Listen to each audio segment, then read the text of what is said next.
कि गृहस्थ जीवन में प्रवेश करने के पहले जिसके जीवन में तपस्या होगी उसका गृहस्थ जीवन पवित्र और मंगलमय हो, और गृहस्थ जीवन में प्रवेश करने के पहले ही जो संसार के समस्त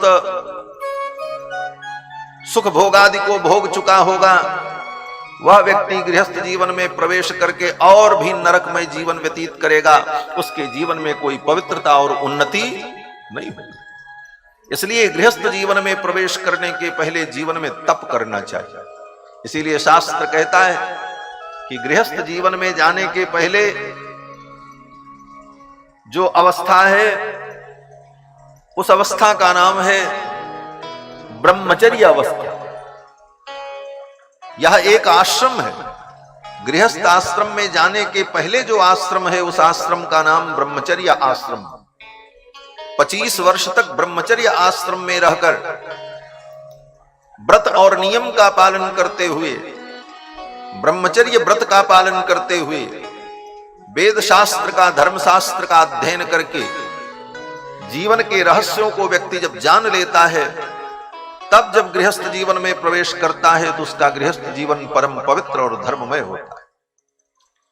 इसीलिए जन्म लेने के बाद बालक जब बड़ा होता है तो उसका यज्ञोपवीत संस्कार करके गुरुकुल में भेजकर तपस्वी महात्माओं के बीच में रहकर उसे ज्ञानार्जन करने की विधि बताई जाती है, और तपस्या करके ज्ञानार्जन करके गुरु की सेवा करके जब वो लौट करके आता है तब गृहस्थ जीवन में प्रवेश करता है। तब उसका गृहस्थ जीवन पवित्र और मंगलमय होता है। प्रथम अवस्था में वो विद्या का अर्जन करे, और एक क्रम है। प्रथम अवस्था में विद्या का अर्जन करना चाहिए।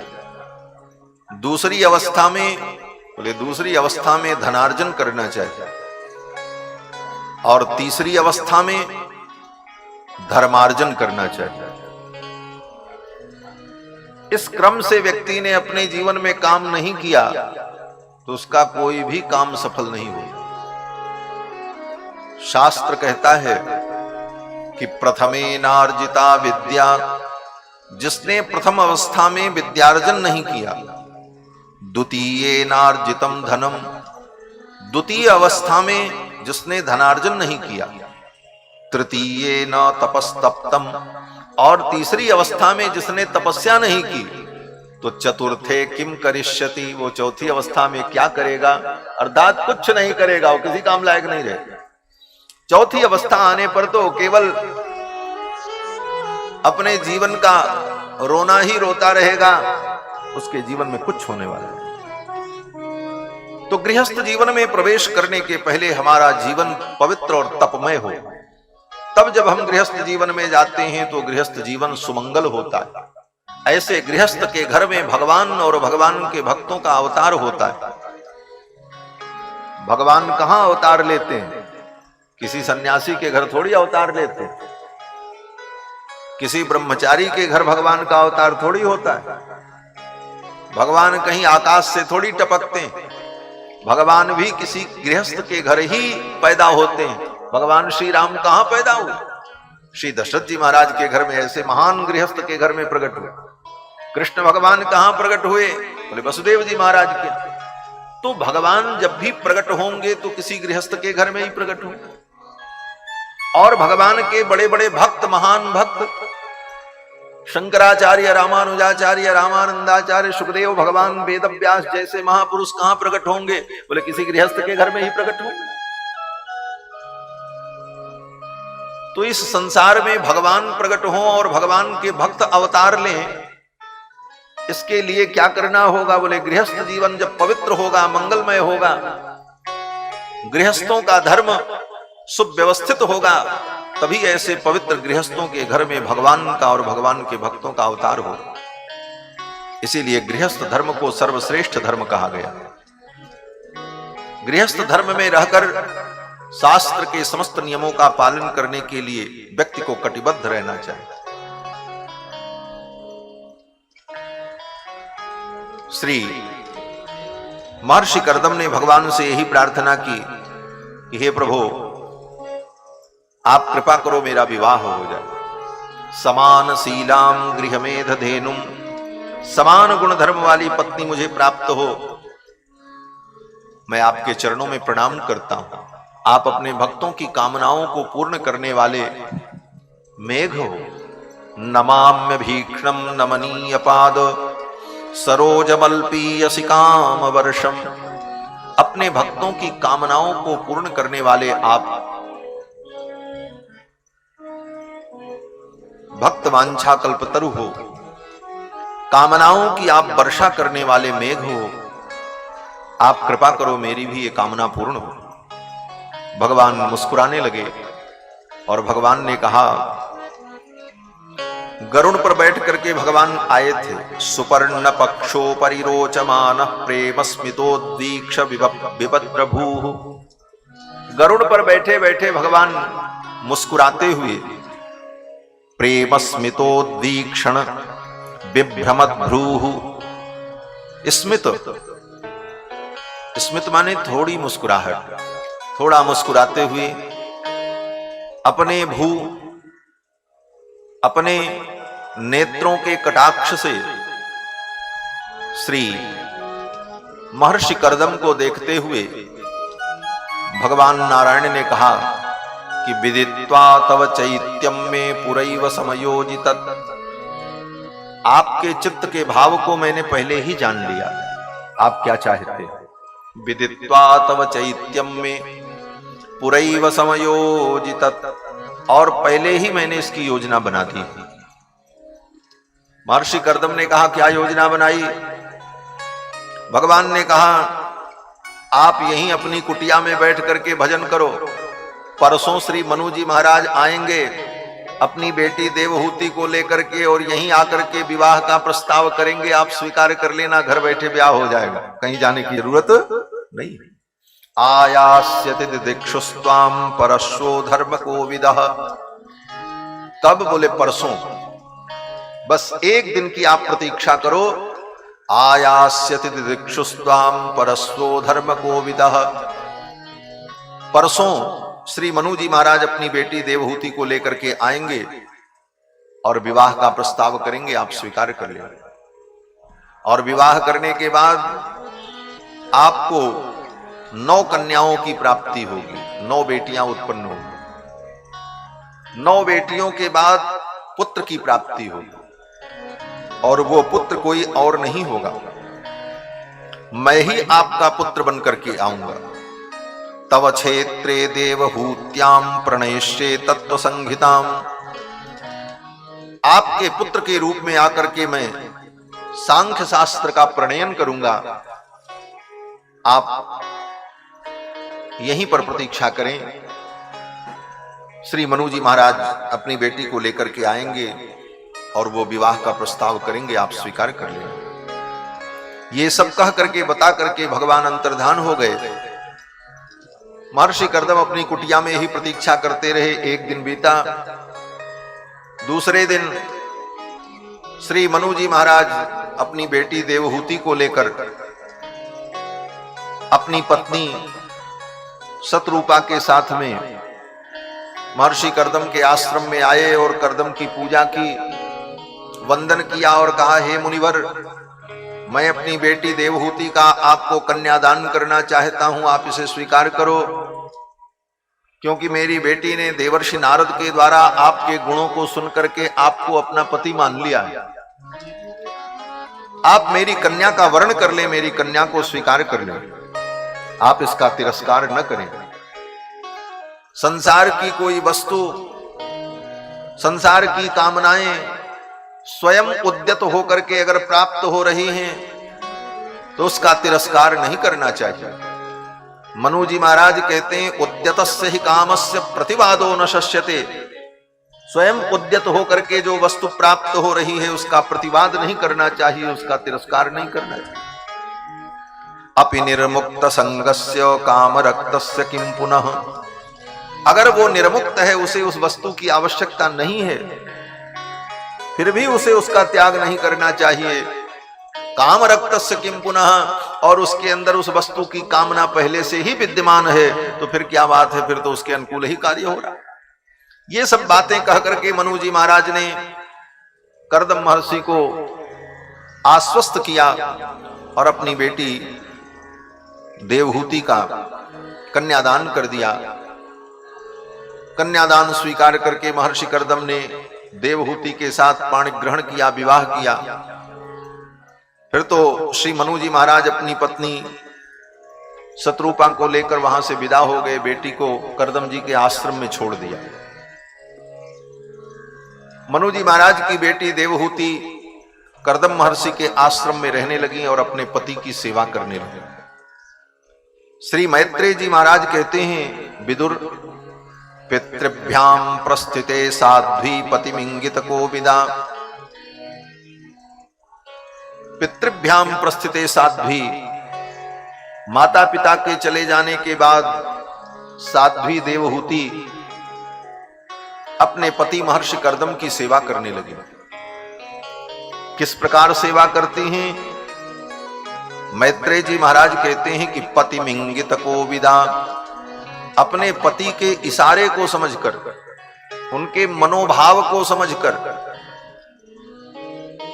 बिना कहे उनके मन के अनुकूल, उनकी इच्छा के अनुकूल सारा कार्य करने लगी, उनकी सेवा करने लगी। नित्यम पर्यचरत प्रीत्या भवानी व भवम प्रभु।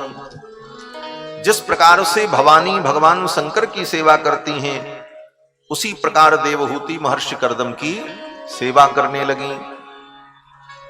यहां पर श्री वेदव्यास जी महाराज लिखते हैं कि पितृभ्याम प्रस्थिते साध्वी पतिमिंगित कोविदा। देवहूति को साध्वी कहा। ये देवहूति कौन है? साध्वी।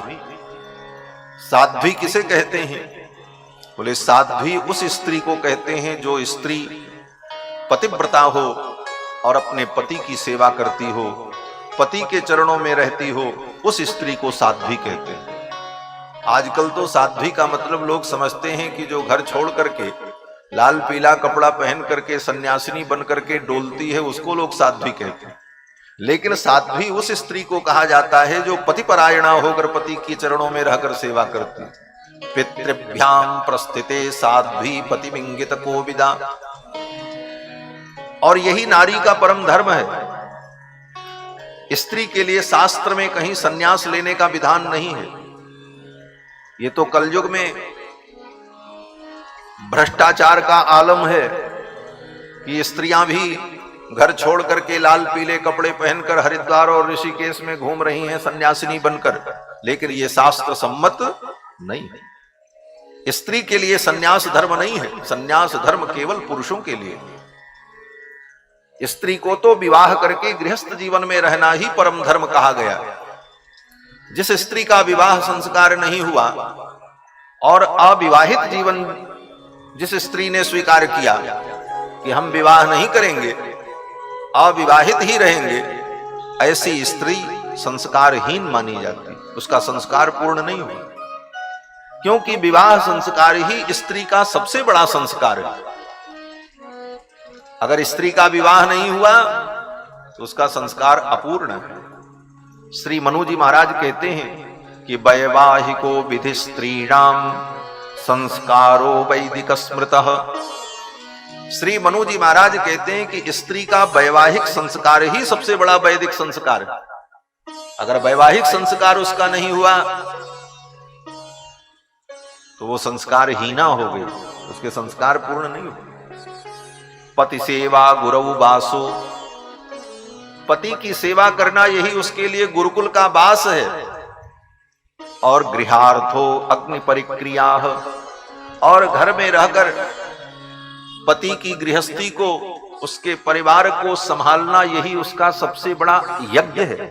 मनु जी महाराज कहते हैं यही सबसे बड़ा यज्ञ है उसके लिए। अग्नि परिक्रिया, गृहार्थो, घर में रहकर गृहस्थ धर्म का पालन करते हुए पति की सेवा करना, यही उसके लिए सबसे बड़ा यज्ञ है। इसके अतिरिक्त स्त्री के लिए न अलग से किसी यज्ञ का विधान है, न किसी तपस्या का विधान है। आगे श्री मनु जी महाराज कहते हैं कि नास्ति स्त्रीणाम पृथक यज्ञो। स्त्री के लिए अलग से किसी यज्ञ का विधान नहीं है। पति यज्ञ करे तो उसी के साथ वो भी बगल में बैठ जाए, सब पुण्य उसको मिल जाएगा, अलग से कुछ करने की जरूरत। नास्ति स्त्रीणाम पृथक यज्ञो न व्रतम, स्त्री के लिए अलग से कोई व्रत भी नहीं है। हाँ, उसका तो एक ही व्रत है। बोले कौन सा व्रत? बोले जिसका नाम है पातिव्रत।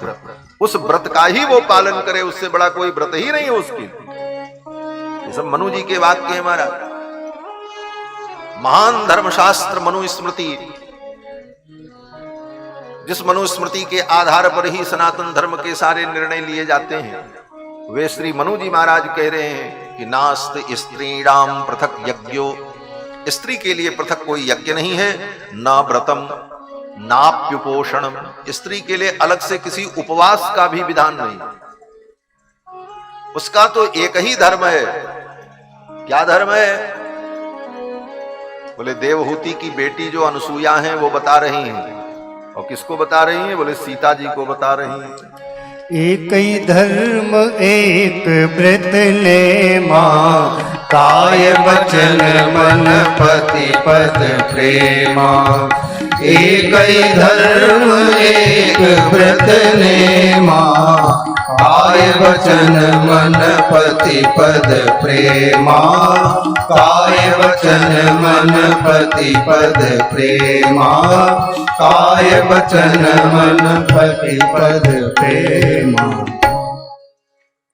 श्री सीता जी जब अत्रि मुनि के आश्रम में पहुंची हैं तो अत्रि मुनि की पत्नी अनसुया ने सीता जी को नारी धर्म का उपदेश किया है। वहां अनसुया जी यही कहती हैं, एक ही धर्म एक व्रत नेमा, स्त्री के लिए एक ही धर्म है, एक ही व्रत है, एक ही नियम है। क्या? बोले काय वचन मन पतिपद प्रेमा, मन वचन कर्म से पति के चरणों में समर्पित रहना, यही उसका सबसे बड़ा धर्म है। ये पूरी पंक्ति क्या है? श्री मनु जी महाराज जो कहते हैं उसी का अनुवाद है। नास्ति स्त्रीणाम पृथक यज्ञो न व्रतम नाप्युपोषणम शुश्रूषेति भर्तारम तेन स्वर्गे महीयते। ये मनु जी ने जो कहा, इसी वाक्य का गोस्वामी तुलसीदास जी ने अक्षरशः अनुवाद किया। और ये अनसुया जी कौन है? ये अनसुया जी देवहूति की ही बेटी हैं जिनकी चर्चा हम कर रहे हैं। अपनी मां से ही इन्होंने इस धर्म को सीखा है, क्योंकि कन्याएं तो अपने मां से ही सारे धर्म कर्म को सीखती, माता ही प्रथम गुरु होती। और ये अनसुया जी देवहूति की बेटी, भगवान ने कहा था 9 बेटियां होंगी, उन 9 बेटियों में एक देवहूति है। अपनी मां से ही इन्होंने सारे धर्म को सीखा है। तो भगवती देवहूति जो मनु जी की पुत्री हैं, ये अपने पति की सेवा करने लगी महर्षि कर्दम की। पितृभ्याम प्रस्थिते साध्वी पतिमिंगित कोविदा, नित्यम पर्यचरत प्रीत्या भवानी व भवम प्रभुम, शुश्रूषया सौहृदेन वाचा मधुरया च भो। अब सेवा का स्वरूप बताते हैं, सेवा कैसे होती। कहते हैं शुश्रूषया सौहृदेन, हृदय से सेवा करना।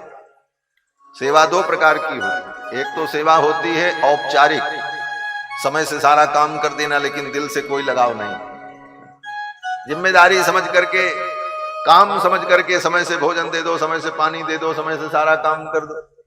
बोले इस सेवा का मूल्य नहीं है, भाव से, हृदय से, सौहृदेन। और कैसे? बोले वाचा मधुरया च भो, सेवा करने वाले को अपने स्वामी से वार्ता भी मधुर करनी चाहिए, वाणी में भी उसकी सेवा का भाव झलके। सब काम करे लेकिन ऐसा टेढ़ा बोले तो उसकी सेवा स्वीकार करने का मन ही नहीं करेगा। कोई पति अपनी पत्नी से कहे कि 1 गिलास पानी लाओ, तो लेकर के आवे और कह दे हाँ लो, इतने में तो आग लग जाएगी आदमी। शब्द भी मधुर हो, सेवा ही मात्र सब कुछ नहीं, सेवा के साथ साथ भाव और उसकी वाणी में माधुर्य हो, तब सेवा स्वीकार करने की इच्छा होती। वाणी में मधुरता न हो, हृदय में भाव न हो, तो वह सेवा व्यक्ति स्वीकार करने की इच्छा नहीं रखता। वो सेवा फिर अच्छी नहीं लगती, लगता है ये व्यक्ति दूर हो जाए तभी अच्छा। तो देवहूति किस प्रकार सेवा करती हैं? मैत्रेय जी कहते हैं शुश्रूषया सौहृदेन वाचा मधुरया च भो, वृषज्य दंभम वृषज्य कामम दंभम च देशम लोभमघम मदम। काम, दंभ, लोभ सबका त्याग करके निष्कपट भाव से अपने पति की सेवा करने लगी और महर्षि कर्दम अपने गृहस्थ धर्म का पालन करने लगे। गृहस्थ धर्म का पालन क्या है? बोले गृहस्थ धर्म बड़ा कठिन धर्म है।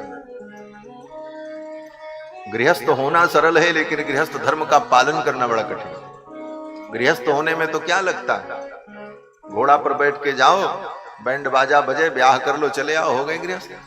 इतना ही से कोई गृहस्थ नहीं होता। गृहस्थ होने का मतलब है कि शास्त्र में विवाह के पश्चात जिन जिन धर्मों के पालन के लिए निर्देश किया गया, उन सारे धर्मों का हम अपने जीवन में पालन करें। औपासन होम करें, पंच महायज्ञ करें, अग्निहोत्र करें, दर्श पूर्णमास याग करें, पिंड पितृ यज्ञ करें, आग्रायण करें, चातुर्मास्य करें, निरूढ़ पशुबंध करें और जीवन में संभव हो तो सोमयाग करें। इस प्रकार से इन सारे वैदिक धर्मों का पालन करना गृहस्थ का धर्म है।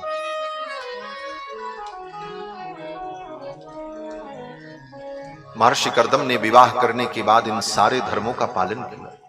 नित्य प्रति यज्ञ करते, हवन करते, तर्पण करते, सारे विधि विधानों का पालन करते और अपने उस गृहस्थ धर्म के पालन में ही महर्षि कर्दम लगे रहते थे।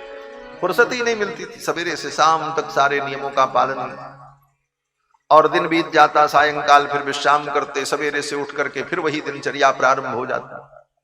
कई वर्ष बीत गए। देवहूति सेवा करती रही। देवहूति का शरीर सूख करके कृशकाय हो गया, वृद्ध हो गई देवहूति। महर्षि कर्दम ने कभी उनको पत्नी की दृष्टि से, भौतिक दृष्टि से, पत्नी की दृष्टि से तो रोज ही देखते थे, क्योंकि यज्ञ में पत्नी की हर क्षण आवश्यकता होती है। बहुत सारे ऐसे विधान यज्ञ में होते हैं जो पत्नी को ही करना पड़ता है, वो काम पत्नी ही करती है। तो उन कार्यों के लिए वो बगल में रहती थी देवहूति, लेकिन कभी भी देवहूति को काम और वासना की दृष्टि से महर्षि कर्दम ने नहीं देखा। एक धर्म में सहयोगिनी मेरे साथ है, बस इसी प्रकार से धर्म का कार्य करते रहे, जीवन चलता रहा। और अवस्था, बोले देवहूति की अवस्था वृद्धावस्था आ गई। एक दिन महर्षि कर्दम ने देवहूति को देखा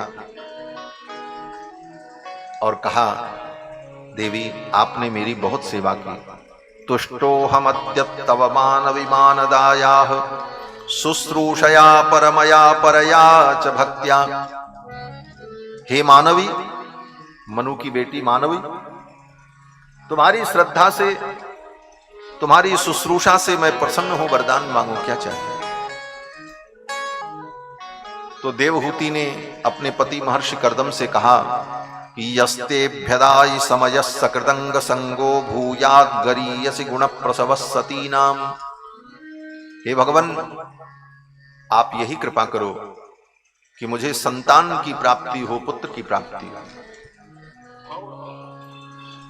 क्यों पुत्र की प्राप्ति हो? मानो देवहूति कहना चाहती हैं कि हे भगवान, स्त्री को कभी स्वतंत्र नहीं रहना चाहिए। न स्त्री स्वातंत्रमर्हति, स्त्री को कभी स्वतंत्र नहीं रहना चाहिए। आज के युग में ये बातें कहना भी बड़ा मुश्किल। क्यों? बोले आज तो स्त्री स्वतंत्रता की बात की जाती है।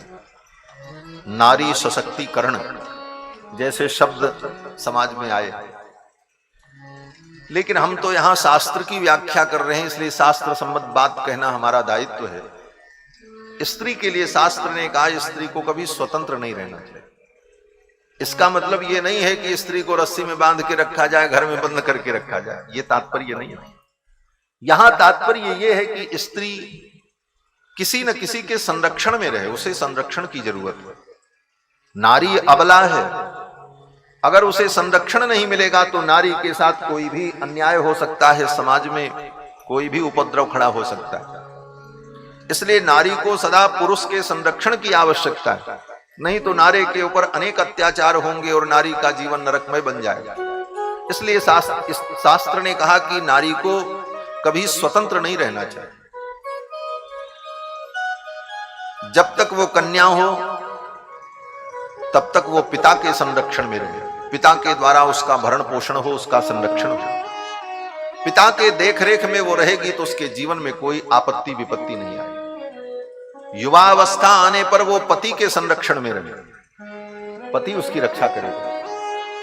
और वृद्धावस्था में जब पति तपस्या करने के लिए चले जाएं अथवा पति सन्यासी बनकर के चले जाएं, उस अवस्था में स्त्री को अपने पुत्र के संरक्षण में रहकर के जीवन व्यतीत करना चाहिए। पुत्र का संरक्षण उसे प्राप्त हो।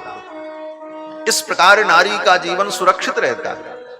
और नारी के जीवन में ऐसा संरक्षण अगर नहीं है, वह स्वतंत्र रहना चाहती है, तो उसके जीवन में अनेकानेक विपत्तियां आएंगी और उसका जीवन दुखमय होगा। देवहूति कहती हैं कि हे भगवान, जब तक मैं कन्या थी तब तक पिता का संरक्षण मुझे प्राप्त था। युवावस्था आने पर आपके चरणों का आश्रय मिला। वृद्धावस्था में अगर आप तप करने चले जाएंगे, समाधिस्थ हो जाएंगे, तो मेरा जीवन कैसे बीतेगा। मुझे संतान की प्राप्ति हो तो मैं अपने पुत्र के संरक्षण में रह करके अपना शेष जीवन व्यतीत करूंगी। इसलिए मैं चाहती हूं कि मुझे संतान की प्राप्ति हो। महर्षि कर्दम ने कहा, ठीक है देवी। और महर्षि कर्दम ने प्रियाया प्रियमन्वेच्छन् कर्दमो योगमास्थितः, अपनी प्रियतमा देवहूति के मनोभाव को पूर्ण करने के लिए महर्षि कर्दम ने अपने योग के द्वारा, अपने संकल्प के द्वारा विमानम कामगम छत्तस्तर्हेवाभिरचीकरत्, एक दिव्य विमान प्रकट किया। महर्षि कर्दम ने संकल्प किया और संकल्प करते ही एक दिव्य विमान प्रकट हुआ। बड़ा विशाल विमान बना, छोटा मोटा विमान नहीं था। उसी विमान के अंदर झरने, पर्वत, उपवन, महल, सब प्रकार की सुख सुविधाएं उस विमान के अंदर थी। और उस विमान में सैकड़ों सेविकाएं थीं जो सेवा करने वाली थी।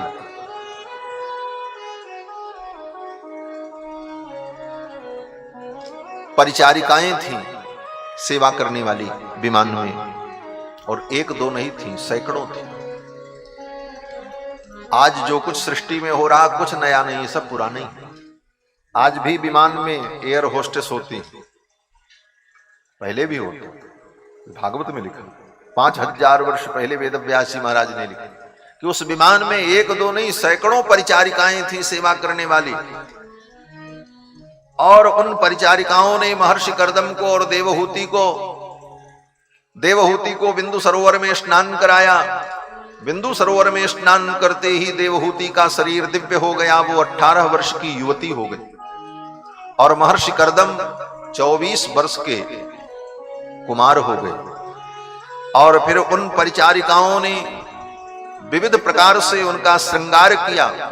अनेक प्रकार के सुंदर सुस्वादु व्यंजन भोजन कराए। और भोजन कराने के बाद, श्रृंगार करने के बाद गीत संगीत के द्वारा उनका मनोरंजन किया। और फिर वो दोनों दिव्य दंपति महर्षि कर्दम और देवहूति इस विमान में बैठे। और मन की गति से चलने वाला वो विमान आकाश में उड़ने लगा।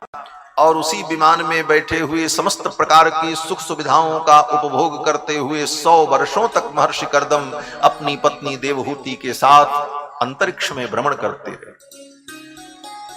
श्री सुखदेव जी महाराज कहते हैं कि शतम व्यतीयुस्सरद काम लालसयोर्मनात्, काम सुख की लालसा में 100 वर्षों तक महर्षि कर्दम देवहूति के साथ उस विमान में बैठ करके भ्रमण करते रहे। विमान चलता रहा, ईंधन की कोई जरूरत नहीं, वो तो केवल संकल्प से चलता था। ऐसा दिव्य विमान। और उसी काल में देवहूति ने 9 कन्याओं को जन्म दिया, 9 बेटियां उत्पन्न हुई। फिर 10वें गर्भ के रूप में स्वयं भगवान नारायण आए। 9 कन्याओं के जन्म के बाद जब गर्भ हुआ तो उस गर्भ में स्वयं भगवान आए। श्री मैत्रेय जी महाराज कहते हैं, विदुर तस्याम बहुतिथे काले भगवान मधुसूदनः कार्दमं वीर्यमापन्नो जज्ञे निरिवदारुणि। बहुत दिन बीतने के बाद महर्षि कर्दम के वीर का आश्रय ग्रहण करके स्वयं भगवान नारायण देवहूति के गर्भ में आए। 10 महीना व्यतीत होने पर देवहूति ने सुंदर पुत्र को जन्म दिया। कपिल भगवान का प्रादुर्भाव हुआ। बोलो श्री कपिल भगवान की जय। ये कपिलावतार है। जिन जिन अवतारों का संक्षेप में वर्णन सूत जी ने शौनकादि मुनियों को सुनाया था, उन्हीं अवतारों का विशेष वर्णन आगे क्रम से भागवत में चलता है। उन अवतारों का वर्णन, उनकी लीलाओं का वर्णन। कपिल भगवान प्रकट हुए, देवताओं ने पुष्प वृष्टि की, जय जयकार की, और उसी समय कपिल भगवान का दर्शन करने के लिए ब्रह्मा जी महाराज आए। ब्रह्मा जी ने आकर के भगवान कपिल की स्तुति की, दर्शन किया। और ब्रह्मा जी जब आए तो ब्रह्मा जी के साथ उनके सब पुत्र आए थे। कौन? बोले पुलस्त, पुलह, क्रतु, अंगिरा, वशिष्ठ, अत्रि, अथर्वण, ये सब महामहर्षि जो ब्रह्मा जी के पुत्र हैं, ये सब आए। ब्रह्मा जी ने आकर के स्तुति की भगवान की। उसी समय महर्षि कर्दम ने कहा कि अब मैं तपस्या करने जाना चाहता हूं। तो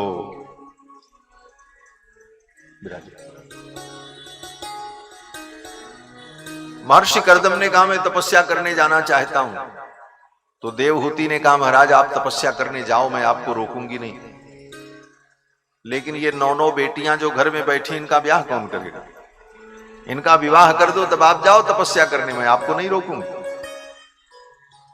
कच्ची गृहस्थी छोड़ करके तपस्या करने आप जाओगे तो ये गृहस्थी तो नष्ट हो जाएगी, तपस्या में आपका मन भी स्थिर नहीं होगा।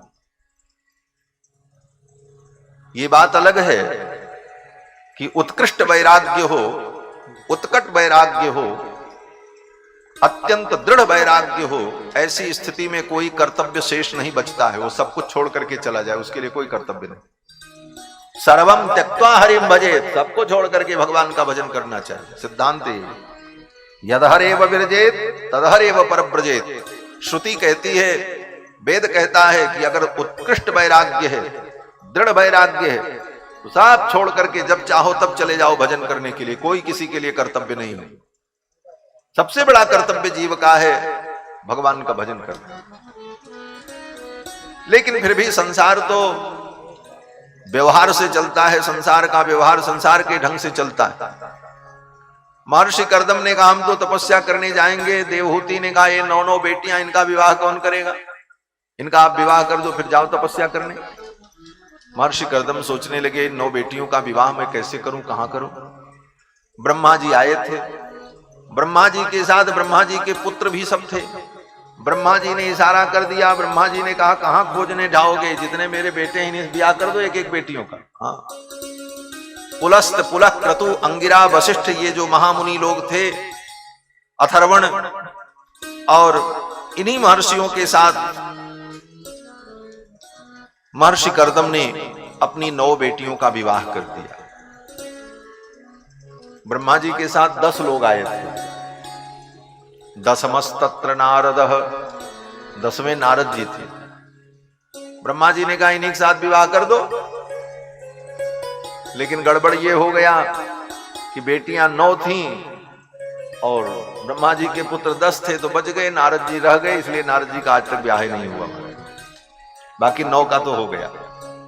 ये 9 कौन हैं? बोले मरीचये कलाम प्रादात अनसूया मठात्रये। महर्षि मरीचि, उनके साथ महर्षि कर्दम ने अपनी बेटी कला का विवाह कर दिया। अनसूया मठात्रये, मनु जी की, ये कर्दम जी की जो दूसरी बेटी हैं, इनका नाम अनसूया है। इनका विवाह अत्रि महर्षि के साथ कर दिया।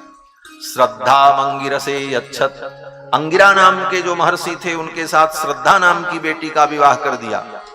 पुलस्त्याय हविर्भुवम, पुलस्त नाम के जो महर्षि थे उनके साथ हविर्भु नाम की जो कन्या थी उनका विवाह कर दिया। पुलहाय गतिम युक्ताम, गति नाम की जो कन्या थी उसका विवाह पुलह महर्षि के साथ कर दिया। कृतवे च क्रियाम सतीम, क्रिया नाम की जो कन्या थी उसका विवाह क्रतु नाम के महर्षि के साथ कर दिया।